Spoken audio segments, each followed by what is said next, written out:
शेतकरी कामगार पक्षाच्या जेएनपीटी विरोधातील 12.5% भूखंड मिळवण्याच्या आंदोलनाला प्रचंड यश। सक्षम जनलोकपाल बिलासाठी लोकनेते अण्णा हजारे यांच्या लाक्षणिक उपोषणाला पनवेलमध्येही पाठिंबा। खारघर फणसवाडी येथील आदिवासी विद्यार्थ्यांना पनवेल तालुका पत्रकार संस्थेच्या वतीने खाऊचे वाटप। जिल्हास्तरीय तायक्वांडो स्पर्धेत रायगडचे खेळाडू 6 सुवर्ण पदकांसहित 10 पदकांचे मानकरी। आणि शेतकरी कामगार पक्षाची वचनपूर्ती, विहीघर रस्त्याचे भूमिपूजन मान्यवरांच्या उपस्थितीत संपन्न।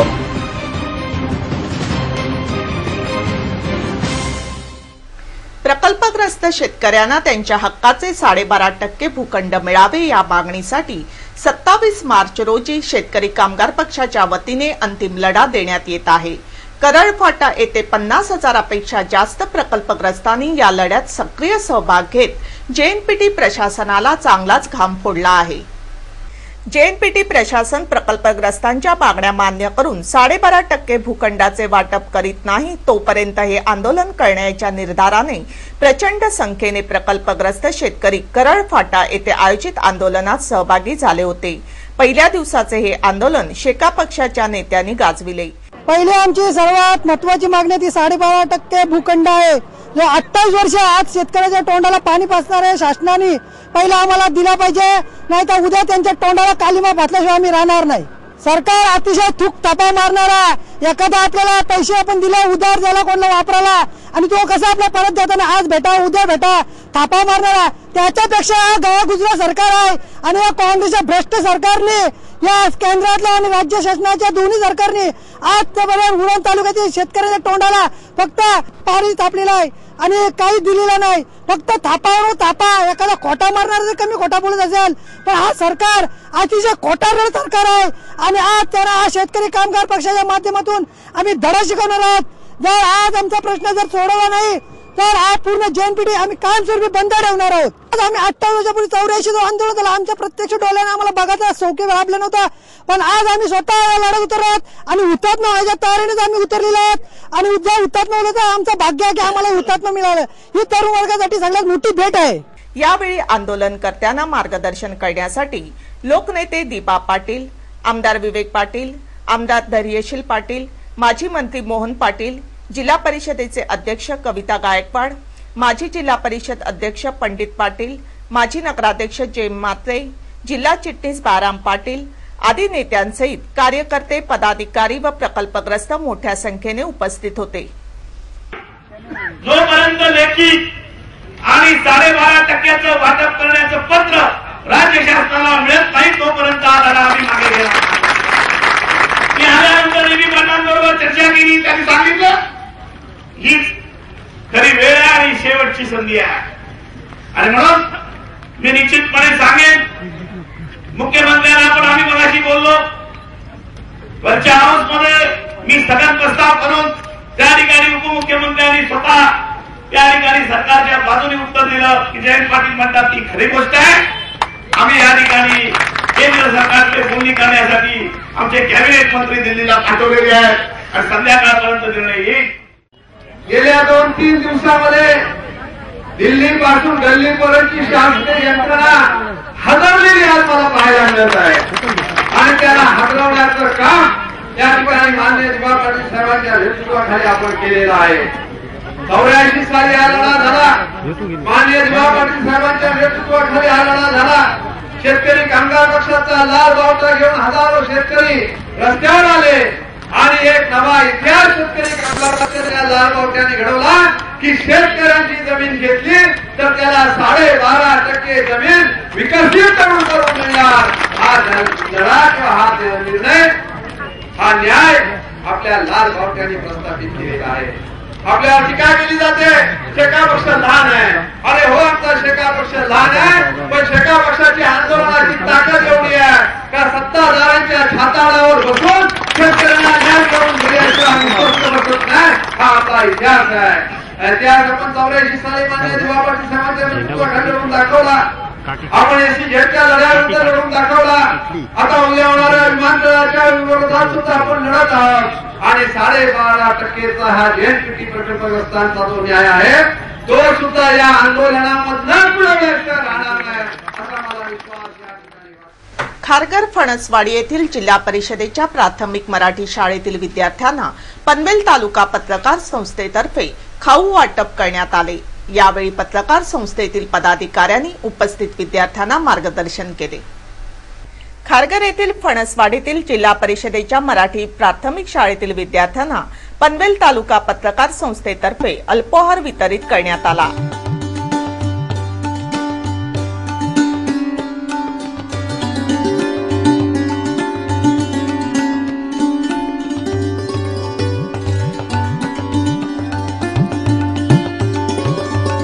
यावेळी पनवेल तालुका पत्रकार संस्थेचे अध्यक्ष विवेक पाटील, सचिव संजय कदम, ज्येष्ठ पत्रकार माधव पाटील, दैनिक कर्नाळाचे संपादक प्रफुल्ल फडके आदी मान्यवर व विद्यार्थी उपस्थित होते.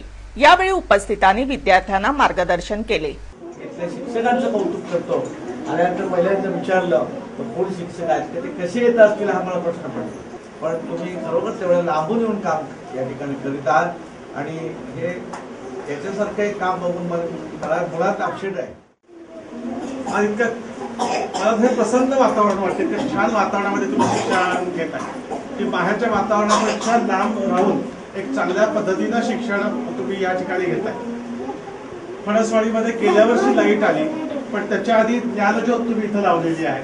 तो प्रकाश सगळ्यात जास्ती चांगला पडणार आहे. हे काम फार महत्वाचं आहे आणि ही ज्ञानज्योत चांगली पेटलेली असताना त्याचा प्रकाश याच्यातच चांगले भावी नागरिक घडत असताना तुम्ही विद्यार्थी मित्रांनी पायावरती स्वतःच्या पायावरती भक्कम राहावं उभं आणि तुमचं शिक्षणाचं कार्य पूर्ण व्हावं या हेतूनं आमच्या पत्रकार संघाचे अध्यक्ष सर्व सहकारी यांनी आपल्याला भेट देण्याची व्यवस्था केलेली आहे. खरं तर 21व्या शतकातलं शहर म्हणून आपण ओळखतो नवी मुंबई. त्याच्या अगदी बरोबर मध्यभागी असलेले हे गाव आहे. म्हणजे तसं बघितलं तर आता आपण इतक्या उंचावर हाकेच्या अंतरावर म्हणलं तरी काय वागवं ठरणार नाही. तरी सुद्धा तुम्ही मात्र अजूनही 19व्या शतकातलं जीवन जगत आहात. 18व्या 19व्या शतकातलं जीवन जगत आहात. तर हे विकास तुमच्या डोळ्यासमोर आहे पण तो विकास तुमच्या दारापर्यंत पोहोचलेला नाही आहे याची खंत आज आम्हाला इथे आल्यानंतर वाटते.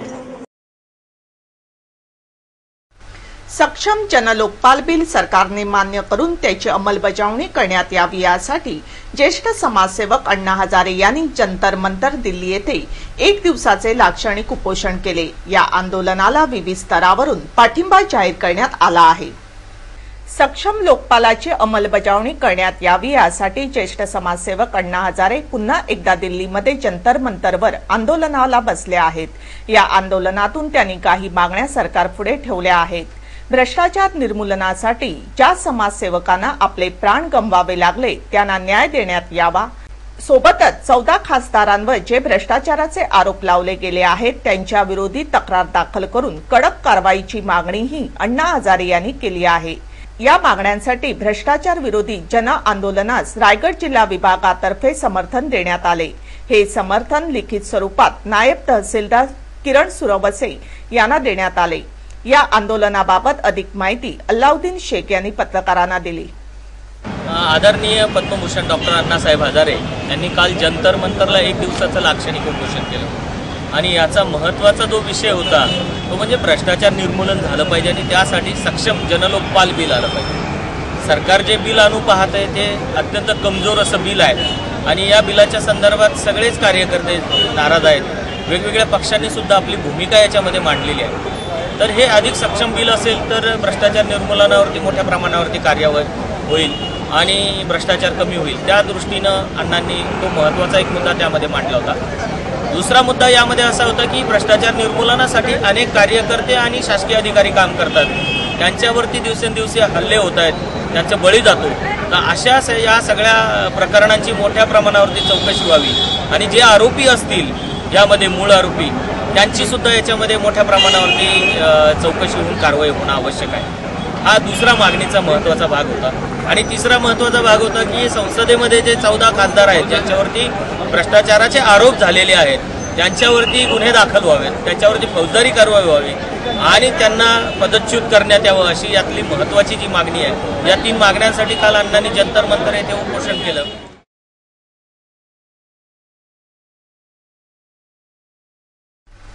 राज्यस्तरीय पुमसे तायकांडो स्पर्धेत रायगड जिल्ह्याने दुसरा क्रमांक पटकावला आहे। प्रभावल्ली गणपती मंदिर दापोली रत्नागिरी येथे तायकांडो असोसिएशन ऑफ महाराष्ट्र व तायकांडो असोसिएशन रत्नागिरी यांच्या संयुक्त विद्यमाने आयोजित केलेल्या पहिल्या राज्यस्तरीय स्पर्धेत हे सुयश रायगडच्या खेळाडूने संपन्न केले आहे। तायकांडो असोसिएशन ऑफ महाराष्ट्र व तायकांडो असोसिएशन रत्नागिरी यांच्या संयुक्त विद्यमाने आयोजित केलेल्या पहिल्या राज्यस्तरीय स्पर्धेत रायगडच्या खेळाडूने 7 सुवर्ण 3 रौप्य अशी एकूण 10 पदके जिंकून उपविजेतेपदावर आपला झेंडा रोवला आहे। या स्पर्धेत रायगडच्या प्रणिता ठाकूर, विवेक कुचेकर, प्राजक्ता अंकोलेकर, पंकज बनकर, स्वप्नील निकम, प्रशांत पावनानी यांनी आपल्या वेगवान खेळाने राज्यस्तरीय स्पर्धेत 7 सुवर्ण पदके मिळवून दिली। तसेच रेणुका केसला, देवा केसला, अमोल माळी यांनी रौप्य पदके मिळविली। या खेळाडूंचे विशेष कौतुक आमदार विवेक पाटील यांनी केले आहे।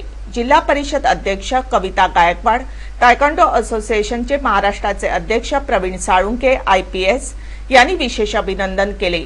त्यांच्या या विजयात तायकांडोचे प्रमुख शिक्षक सुभाष पाटील, सहाय्यक प्रशिक्षक सदानंद निमरे, प्रभाकर भोईर, अजय सूर्यवंशी यांच्या मार्गदर्शनामुळे हे यश प्राप्त झाले आहे। केंद्र सरकारने अर्थसंकल्पात सोन्यावर लागू केलेल्या एक्साइज ड्युटी विरोधात देशभरातील सराफांनी निषेध व्यक्त केला आहे। महाराष्ट्र ज्वेलर्स असोसिएशनने आपली सोन्याची दुकाने अमर्यादित काळासाठी बंद करण्याचा निर्णय घेतला आहे। तसेच या अन्यायकारक धोरणाविरुद्ध पनवेल, कळंबोली, खांदा कॉलनी, कामोठ्यातील सराफांनी एकत्रित येऊन पनवेलमध्ये मोर्चा काढला। केंद्र सरकारने सोन्यावरची एक्साइज ड्युटी माफ करण्याच्या मागणीवरून महाराष्ट्र राज्य ज्वेलर्स संघटनेने निषेध व्यक्त करीत सोन्याची दुकाने अमर्यादित काळासाठी बंद केली आहेत। या विषयावरूनच पनवेल, खांदा कॉलनी, कळंबोली, कामोठ्यातील ज्वेलर्स असोसिएशनच्या सदस्यांनी काळ्या फिती लावून पनवेलच्या प्रमुख रस्त्यांवरून मोर्चा काढला। या मोर्चांमध्ये सरकारच्या चुकीच्या धोरणांचा निषेध व्यक्त करीत सरकार विरुद्ध घोषणा देण्यात आल्या। तसेच एक्साइज ड्युटी माफ करण्याची मागणी करण्यात आली। पनवेल ज्वेलर्स असोसिएशन तर्फे काढण्यात आलेला हा मोर्चा तहसील कार्यालयापर्यंत नेण्यात आला। नायब तहसीलदार किरण सोरोसे यांना याबद्दलचे एक निवेदन या असोसिएशनच्या वतीने देण्यात आले। एक्साइज ड्युटीमुळे सोने खरेदी करणाऱ्या ग्राहकाला यासाठी नेहमीपेक्षा जास्त किंमत मोजावी लागणार आहे। यामुळे दुकानदार तसेच ग्राहकांचे मोठे नुकसान आहे। याबद्दल अधिक माहिती महाराष्ट्र ज्वेलर्स असोसिएशनचे पदाधिकारी मोतीलाल जैन यांनी आमच्या प्रतिनिधींना दिली। की गव्हर्नमेंटने आमच्यावरती सोन्यावर एक्साइज लावलेली आहे आणि ही एक्साइज ड्युटी एवढी भरसाट आहे की त्याच्यासाठी गिरागाला त्याच्यावरती कमीत कमी 1500 रुपये एक्स्ट्रा देऊन ती भरपाई करायला लागेल आणि त्यामुळे व्यापारीची पण बदनामी होईल। कारण तो जेव्हा रिटर्न द्यायला येईल तेव्हा हेच म्हणणार की व्यापारी लोकांनी आम्हाला खूप लुटला, परंतु त्याला हे माहिती नाही की 1500 रुपये एक्साइज ड्युटी जे जाणार प्लस त्याच्यामध्ये मजुरीचे पैसे जे कारीगर लोकांना आम्हाला द्यायला लागते 500 रुपये ते मजुरीचे जाणार, वेट टॅक्स होणार आणि त्याच्यानंतर आमचा जे मिनिमम प्रॉफिट असतो 200-400 रुपये पर तोल्याचे ते पण त्याच्यामधून कमी होणार आणि ते रिटर्नमध्ये त्याला कमीत कमी 3 ते 4 हजार रुपये पर 10 ग्रामला कमी मिळणार। त्यामुळे त्याला वाटेल की व्यापारी लोकांनी खूप कमवलं आहे, परंतु आम्ही कमवत नाही आणि व्यापार आपला काम कारीगर लोक भी एवढा कमवत नाही तेवढा आमची हे गव्हर्नमेंट जो एक्साइज ड्युटी लावून भरसाट जो मीन्स शोषण करायचं बघते ते आम्ही त्याच्या विरुद्धमध्ये आज इथे रॅली काढलेली आहे आणि त्याच्यामध्ये पनवेल, न्यू पनवेल, खांदा कॉलनी, कामोठा, खारघर आणि वाशीपर्यंतचे सगळे ज्वेलर्स असोसिएशन, कलबोली ज्वेलर्स असोसिएशनचे सगळे पदाधिकारी आणि ज्वेलर्स असोसिएशनचे सगळे मेंबर्स इथे रॅलीमध्ये सामील झाले आहे आणि सरकारला निवेदन दिलं आहे की त्याला सरकारला हे निवेदन दिलं आहे की मेहरबानी करून हे जे टॅक्स लावला आहे तुम्ही परत घ्या आणि एक्साइज ड्युटी लावून सोन्याचा धंदा बंद करायला लावू नको आणि कारागिराला जे त्याची रोजीरोटी आहे ती त्याला कामावरून त्याला बंद करू नका आणि मेहरबानी करून ही एक्साइज ड्युटी टोटली कमी करावे आणि व्यापारी जे ज्वेलर्स असोसिएशनवाले आहे त्यांना धंदा करायचा संधी द्यावे। यांचे पडसाद सोने कारागिरांवरही पडणार असल्याचे त्यांनी सांगितले. एक्साईजने गोल्ड कंट्रोल ॲक्ट आणला होता, त्याच्यामुळे अनेक सुवर्णकार देशोधडीला लागले होते. त्याची जी पुनरावृत्ती होते. एक्साईज म्हटले की त्यांचे अनेक नियम चालू, सुरुवातीला ते अगदी छोटे छोटे नियम टाकतात, पण नंतर लोकांना इतके असह्य करून टाकतात की हा लढा जवळजवळ आमच्या सुवर्णकारांनी 20 ते 25 वर्ष लढले. ते कुठे आता थंड झाल्यानंतर परत आता हे परत दुसऱ्यांदा ह्याची सुरुवात झालेली आहे. आता जरी टॅक्सेसवरती आले किंवा एक्साईज ड्युटीवरती आले तरी पण ते आस्ते त्यांचे पाय एवढे फैलवणार आहेत की लोकांना, कारागिरांना, आम जनतेला देखील त्यावेळेला 14 कॅरेटचा नियम आणल्याबद्दल लोकांचं. विहीगरमध्ये जोड रस्त्याच्या कामाचे भूमिपूजन तसेच चिपळे गावातील एसटी बस स्टँडच्या नूतनीकरणाच्या कामाचा उद्घाटन समारंभ रविवारी संपन्न झाला. शेका पक्षाने जनतेला दिलेल्या आश्वासनापैकी या एका कामाची वचनपूर्ती झाल्यामुळे स्थानिक रहिवासी याबद्दल समाधान व्यक्त करीत आहेत. जिल्हा परिषदेच्या माध्यमातून विहीगरमध्ये रस्त्याच्या भूमिपूजनाचा तसेच चिपळे गावातील एसटी बस थांब्याच्या नूतनीकरण कामाचा उद्घाटन समारंभ रविवारी संपन्न झाला. यावेळी पंचायत समितीचे माजी सभापती काशीनाथ पाटील यांच्या हस्ते रस्त्याच्या कामाचे भूमिपूजन करण्यात आले. तसेच पिकअप शेडच्या नूतनीकरणाचे उद्घाटन पंचायत समितीचे नवनिर्वाचित सभापती हरेश केणी यांच्या हस्ते करण्यात आले. यावेळी शेकाप जिल्हा सचिव बाळाराम पाटील, सहसचिव पंढरीनाथ फडके, पंचायत समिती नवनिर्वाचित सदस्य बबन वाघ, प्रकाश मस्कर, संतोष पाटील आदी मान्यवरांसोबत कार्यकर्ते मोठ्या संख्येने उपस्थित होते. यावेळी काशीनाथ पाटील यांनी या विकास कामांबद्दल विस्तृत माहिती दिली. आपले नवनिर्वाचित जिल्हा परिषद सदस्य यांनी त्यांच्या निवडणुकीच्या कालखंडामध्ये आश्वासन दिलं होतं की निवडून आल्यानंतर प्रथम मी विहीगर जोड रस्त्याचं काम आपल्या ग्रामस्थांना निश्चित करून देईल. त्याची वचनपूर्ती सोहळा आज या ठिकाणी आपण केलं. मागच्या 5 वर्षापूर्वीच पनवेल पंचायत समितीच्या वतीने आपण एसटी पिकअप शेडचं बांधकाम केलं, परंतु त्याची अतिशय दुरावस्था झाली होती. त्यांनी पंचायत समितीकडे तगादा न लावता स्वतःच आपल्या खर्चाचं या बस एसटी पिकअप शेडचं नूतनीकरण करून दिलं. त्याबद्दल त्यांना पक्षाच्या वतीने धन्यवाद देतोय. अशा प्रकारची कामं याच्यापुढे भविष्यात चांगली व्हावीत. जी काही मदत लागेल ते निश्चित करतील. कर्नाळ आज त्याच्या बातमीपत्राबाबत आपणास काही माहिती द्यायची असेल, काही सूचना करायच्या असतील किंवा जाहिरातीविषयी कृपया संपर्क साधा. आमचा पत्ता आहे संपादक रमेश भोळे, कर्नाळ आज तक कार्यालय, गेट नंबर 2, गाळा number 9A, Karnal sports academy Panvel. आमचे फोन नंबर आहेत 9323855055 किंवा 9970062185 आणि आमचा ईमेल आयडी आहे karnalaajtak@gmail.com.